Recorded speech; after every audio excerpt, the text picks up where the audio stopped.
All right, so we are getting to the end of the Pong project here. So we want to do this roof and floor. And I tried to draw a picture kind of like the one that we had when we were doing the bouncing off the wall, you remember? We had him facing this way, and then we figured out that if we just said set heading to minus heading, he would reflect the right way. So let me see where my other picture is. So I have this other picture here, and I'm trying to think. Right now his heading is, I can show you his heading is 30, which makes sense if we see, where's our picture? So here's our picture. So 30 is about like this, right? This guy, I think this guy is also set H30. Yeah. So it's about like that. If we're in the middle, we're pointed towards the this guy. Okay. So if I'm pointing 30, I want to go up to this point, right? And then I want to turn, yeah, so I'm facing down this way. Okay? So let's think about what that means. Well, okay, so this is 30. So notice 0 is straight up, right? And this direction is 30. So that means this angle here, the amount of turn to go from 0 to go from facing up this way along this line, which is 0, to facing along, to facing along this line, which is 30. That's 30 degrees, right? So if you look, we have this triangle here with 30 degrees right here. This angle is 90 degrees. So this angle is going to be 60, right? So we have a 30, 60, 90 here. So what we want is then, if this angle is 60 degrees, this angle needs to be the same. So this also needs to be 60 degrees, right? Or if this one's, or actually this, so 60 plus this one, this adds up to 90 too also, right? So if this is 60, that's a 30, right? So this is 30 degrees, this angle is 60 degrees, and we want this angle to be 60 degrees, okay? So to get facing in that direction, in the direction of 60 degrees, what do we have to do? Well, we need to, if we think about, you know, straight up is heading 0, right? If we want to point in that direction, we'd have to turn 90 first. Let's turn 90 first, right? And then we'll have to turn to get the rest of this way. We've decided this was 60, right? So we'd have to turn another 60. So we're turning 90 and then we're turning 60. So if I said set heading, so right now let's go back to 30. And now if I say set heading to, we want to say 90, and then add to that 60. And there we go. And we're going in the right direction to go down this line. Okay? So, but where did this 60 come from? Remember we said we had a triangle right here. And we know that this is 30 degrees. This is 90, so this is 60 degrees. Right? So whatever this angle is, actually, so whatever this angle is, since we know this one's 90, and all three angles have to add up to 180 in a triangle, right? So we know if this is, whatever this is, if we subtract 90 minus this angle, we're going to get this angle, right? So in other words, we could say the 60 came from 90 minus 30, right? If we said set the heading to 90, so remember to do heading, we basically are thinking about how much of a turn do we have to make from straight up.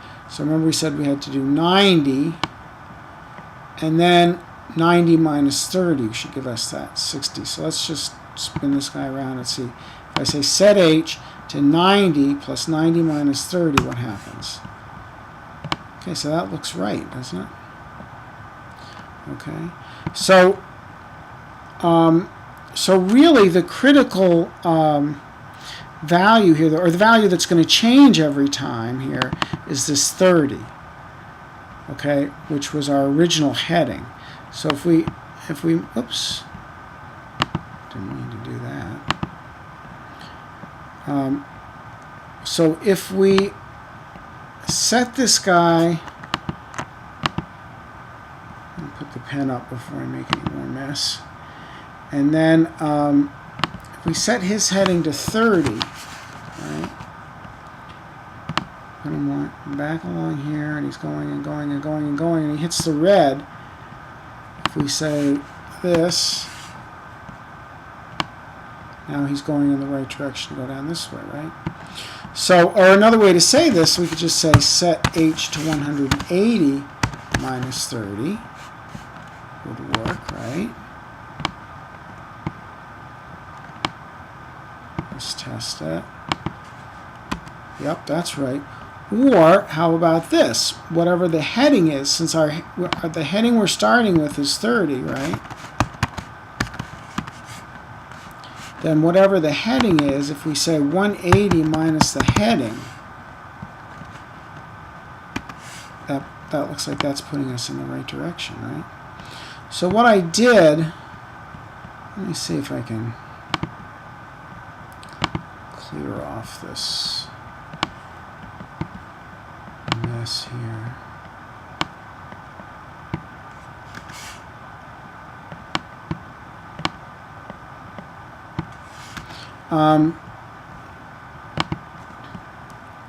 So what I did was I actually went ahead and wrote that in this guy's backpack. And again, this is something I like to do. I still have the Pong game sitting over here on another page, right, on my page 1, but I like to have I use extra pages sometimes just to test out ideas. So I wrote this red handler, handle red, that just says set h to 180 minus heading. Okay, and I put that in the rules. And you see I also have a line that says handle line, and for blue saying handle blue. I stuck in these other things to test as well. So handle line, that's the one we use to bounce off the wall. So let me just make sure. I'm pretty sure that's the line color. I'll put him over here. And over here. And make some red here. Maybe a little more than that. And also, just for kicks, I stuck in a handle blue to just go right random 360. So if I plop like a blue circle in here, I think I'll do that.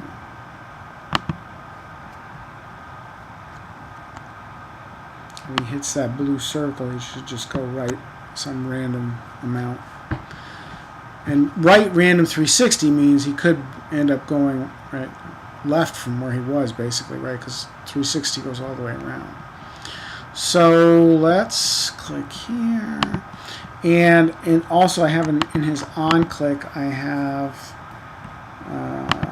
forward 5, wait 1. So let's see. When I click on him, what happens?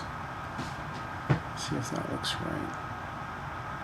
Okay, so that looks like that bounced right. And then we're just going doing some random bounce off the blue. And we're bouncing off the wall, okay.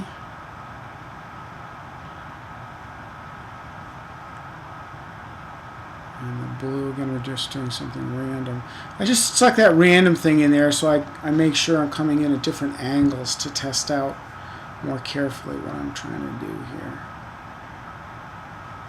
Okay. So that's the basic idea. So I'm satisfied that I did something that I like. So I'm going to take that and open the backpack, and I am going to copy that procedure. I think I just need the handle red procedure. Edit, copy. Close this out so I don't get confused when I change pages. I'm going to close this too. And go here. And so what I want is I'm going to put that into the ball so that the ball will bounce off the roof or off the floor. And I might as well make that my red too, since I don't have anything for red. And I'll just call it handle red since I already have that in here. And I'm just going to paste it from before. So this is the procedure that I copied from my other page, my turtle on my other page. So that's the setH 180 minus heading. So let's see if that works. Oh, we need some red, don't we?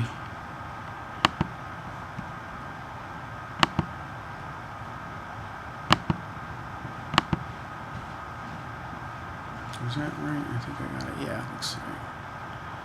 Okay, so let's do red and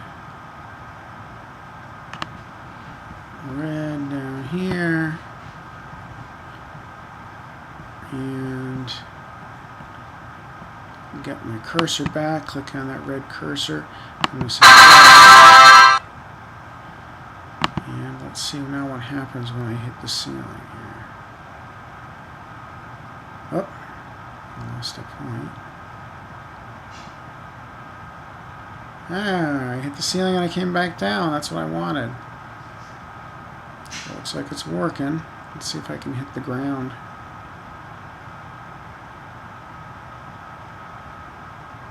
Hey.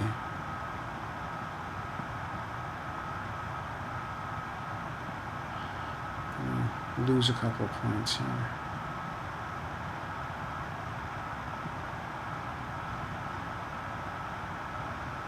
Oh, game over.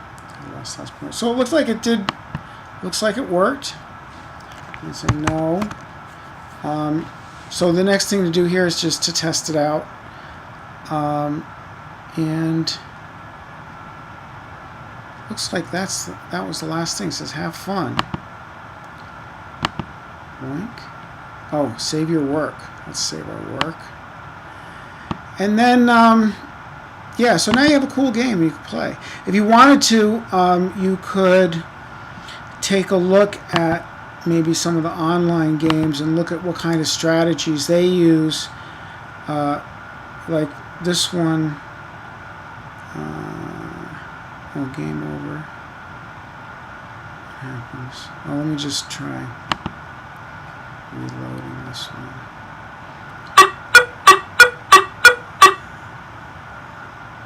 So,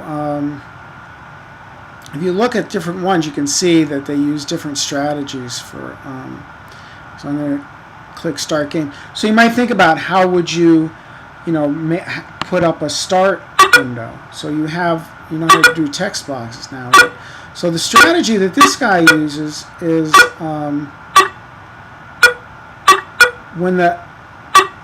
once the paddle on the left has hit the ball, then the paddle on the right gets control of the mouse. So one person can play this just with the mouse. Oh, that was alright. But anyway, you get the idea for that. Or another strategy you could use. Another strategy you could use is this. What this one does is that you just control one paddle. I'm only controlling the left paddle, and the computer controls the right paddle. So you figure out different strategies for getting the computer to get the ball. Alright, so let me just restart this. So those are just a couple of ideas, and like I said, if you look through these things, now that you have some programming experience, as you look through these things, you might have some ideas about how they programmed those things and what are some of the challenges. So I hope you had fun with that, and like I said, you can always play around and maybe make it so that you can add points if you get one of the bunnies, or make it add a timer or stuff like that. But you see that we built in not too much time a pretty reasonable fun game to play.